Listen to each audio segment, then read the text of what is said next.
আসসালামু আলাইকুম। আশা করি সবাই ভালো আছেন। নতুন আরও একটি ভিডিওতে সবাইকে স্বাগত জানাই। আমি মাঝে মাঝেই আমার ছেলেদেরকে কেক বানিয়ে দিই। আমি কিভাবে কেক বানাই সেটাই আপনাদের সাথে শেয়ার করব। ময়দা হাফ কাপ, গুঁড়ো দুধ 2 টেবিল চামচ, বেকিং পাউডার 1 চা চামচ আর অল্প পরিমাণ লবণ দিয়ে খুব ভালোভাবে ছেঁকে ঢেকে রেখে দেব। 4টা ডিম কুসুম আলাদা করে সাদা অংশ আগে বিট করে নেব। হাফ কাপ চিনি আমি ব্লেন্ড করে নিয়েছি। এভাবেই অল্প অল্প করে চিনি অ্যাড করতে হবে। দিয়ে দেব ডিমের কুসুম দিয়ে আমি আবারও বিট করব। যখন এরকম একটা আকার ধারণ করবে তখন বুঝে নিতে হবে ডিমের ফোমটা রেডি।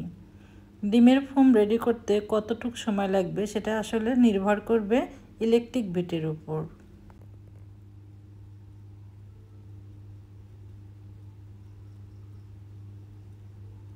অল্প করে ময়দা দিতে হবে আর আলতো হাতে নাড়াচাড়া করতে হবে।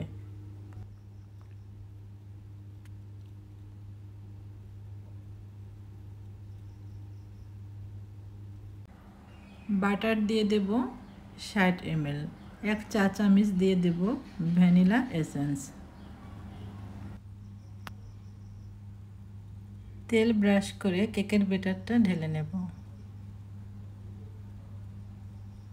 চুলায় আমি তাওয়া দিয়ে তার উপরে কড়াই বসিয়ে প্রায় 15 মিনিট ফ্রি হিট করে নিয়েছি। এবার কেকের ব্যাটারটা বসিয়ে চুলার আঁচ কমিয়ে ঢেকে রাখবো প্রায় 40 মিনিট।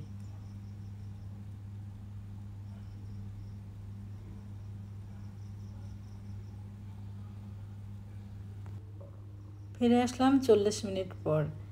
কাঠি দিয়ে দেখব কেকটা হয়েছে কিনা। কাঠি পুরো শুকনা, তার মানে আমার কেকটা রেডি।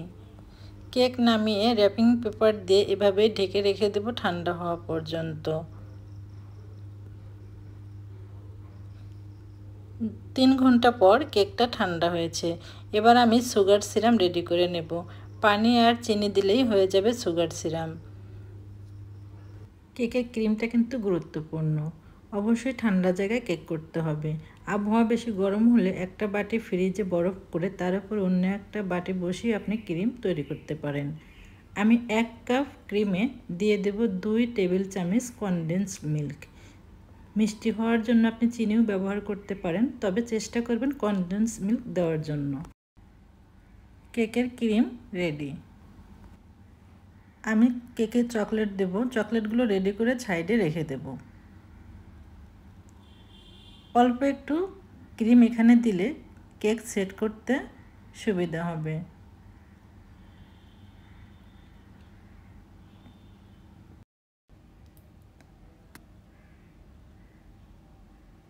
প্রথমে সুগার সিরাপ দিয়ে তার উপরে ক্রিম দিয়ে দেব চকলেট।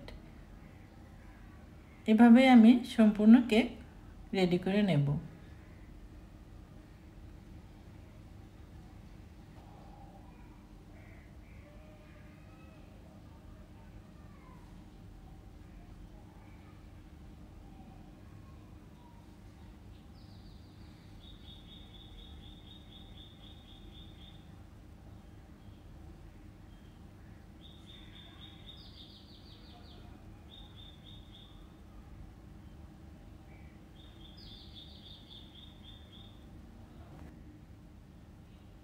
এভাবে রেডি করে কেকটা আমি নর্মাল ফ্রিজে প্রায় 2 ঘন্টা রেখে দেব।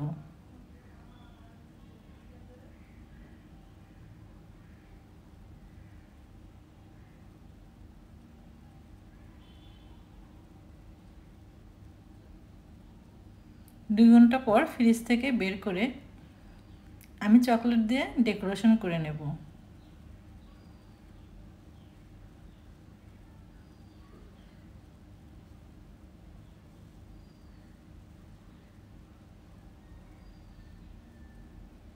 রেডি হয়ে গেল আমার কেক। আমার ভিডিওটা আপনাদের ভালো লাগলে লাইক, কমেন্ট, শেয়ার দিয়ে আমার পেজের সাথেই থাকবেন। আপনাদের লাইক, কমেন্ট, শেয়ার আমাকে উৎসাহিত করে। সবাই ভালো থাকবেন, সুস্থ থাকবেন। আমার জন্য, আমার পরিবারের জন্য দোয়া করবেন। আবারও দেখা হবে অন্যভাবে অন্য কোনো রেসিপি নিয়ে। আল্লাহ হাফেজ। আসসালামু আলাইকুম।